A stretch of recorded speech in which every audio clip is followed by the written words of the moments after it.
Son las 9:55. Bienvenidos a tu médico de cabecera. Se estima que 12 millones de mexicanos tienen diabetes, una enfermedad que tiene varias secuelas. La más común de ellas es el daño en riñones. Para hablar de este tema nos acompaña el diabetólogo Manuel Lavariega. Bienvenido, Manuel. Hola, ¿qué tal? ¿Cómo gusto. están? Un gusto saludarlos. Qué bueno que estás con nosotros. ¿Por qué la diabetes afecta a nuestros riñones? Esta es una gran pregunta. El nivel alto de glucosa en nuestra sangre es lo que genera el daño. Vamos a poner una analogía muy rápida. La gasolina en un carro siempre debe estar en el tanque de la gasolina, porque si está fuera de ese tanque es dañino. Lo mismo pasa en nuestro cuerpo. Si la glucosa está fuera de nuestra célula, daña nuestros vasos sanguíneos. Y justamente el riñón tiene vasos sanguíneos muy pequeñitos. Les voy a mostrar justamente un modelo anatómico. Este es un riñón y existe una unidad funcional en el riñón que es la que se encarga de hacer el filtrado. Esta se llama nefrona. La nefrona es la que puede tener la capacidad de hacer como esa coladera, vamos a decirlo en términos generales, para poder hacer la selección de lo que se elimina por la orina y lo que se reabsorbe en nuestro cuerpo. Tenemos cientos de miles de nefronas. El punto es que como esta nefrona son vasos sanguíneos, estos vasitos sanguíneos pequeñitos son los que se empiezan a dañar y empiezan a cicatrizarse. Doctor, lamentablemente muchas personas que están viendo Venga Alegría pues tienen un familiar o están padeciendo con diabetes. Ya está el diagnóstico, es una enfermedad que no tiene cura, que se controla, pero entonces, ¿qué tienen que hacer para cuidar su riñón? Mantener niveles de glucosa estables. Se sugiere que idealmente un paciente pueda estar controlado cuando tenga glucosas que disminuyan a menos de 140 miligramos por decilitro o máximo en este valor 2 horas después de los alimentos y con hemoglobinas glucosiladas menores al 7%. Ahí es donde hablamos de control. Si estamos dentro de este rango es poco probable que generemos complicaciones crónicas con el paso de los años. Sin embargo, si este valor sube por encima de este rango, valga la redundancia, ahí es donde se empiezan a generar estas complicaciones crónicas. Lo podemos entender mucho más con esto que nos vas a hacer un ejemplo más visual, Doc. Claro que sí. Esto vamos a pensar, estas coladeras son nuestros riñones. Okay. Hablamos de un riñón sano y hablamos de un riñón enfermo. Nuestro filtro. Si ustedes ven el entretejido de la coladera, en la coladera azul, pues es un entretejido fino que filtra perfectamente bien el líquido. Lo vamos a hacer aquí. Sí. Filtra perfectamente bien el líquido. Esto sería lo correspondiente a la orina.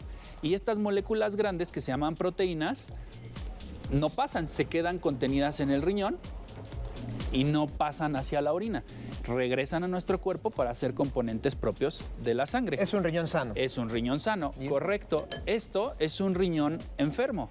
Si yo paso líquido, pues el líquido pasa. Obviamente el líquido va a poder atravesar esta membrana, pero las proteínas, fíjense, pasaría lo mismo. Y entonces ahí donde la orina hace espuma y donde se detectan ya por laboratorio síntomas, por ejemplo, como albúmina, como microalbuminuria, como proteinuria, y ahí es donde hablamos ya de riñones enfermos. Doctor, cuando usted dice que tenemos que controlar nuestra glucosa, lo dijo en valores y lo entendemos así, pero de manera cotidiana o coloquial, ¿qué entonces tenemos que evitar de alimentos o de emociones o qué hábitos tenemos que mejorar? Y esto es un punto bien importante poder comentarlo con todos los televidentes. ¿Por qué? Porque el punto aquí es que no puedan comer, el punto es porcionar las cantidades de carbohidratos que comemos para tener un control de glucosa, hacer actividad física y sobre todo mantener un peso saludable, que eso es lo que pues, nos mantiene de manera correcta y sobre todo con un buen funcionamiento renal. Y se tiene que atender, por supuesto, con un médico, su médico de confianza, porque no puede ser que sepas que tus riñones no están bien y a mucha gente no le importa y dice, bueno, a ver cómo me va, yo no voy a dejar de comer esto, de tomar el otro, y puedes llegar al grado de que necesites un trasplante de riñón.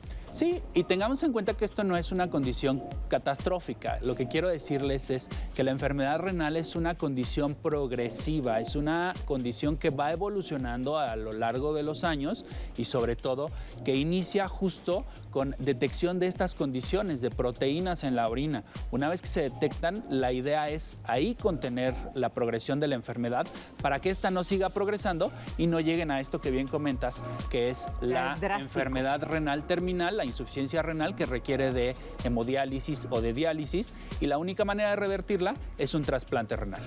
Doctor, finalmente, dejar de fumar, sí. Dejar de fumar absolutamente. ¿El alcohol? Con moderación, Con moderación. ¿El azúcar también porcionado, con moderación. y la grasa? Idealmente grasas saludables, aguacates, cacahuates, pistaches, almendras, nueces, aceite de oliva. No gorditas ni guaraches, ni- Sobre todo evitar estas grasas refinadas, las grasas trans, que son estas grasas industrializadas, que principalmente están contenidas en los alimentos procesados y que son las que nos tapan las arterias y nos tapan los vasos Y sanguíneos. agua, hay mucha gente que no toma agua nunca. Mucha agua. 2 litros al día es lo correcto.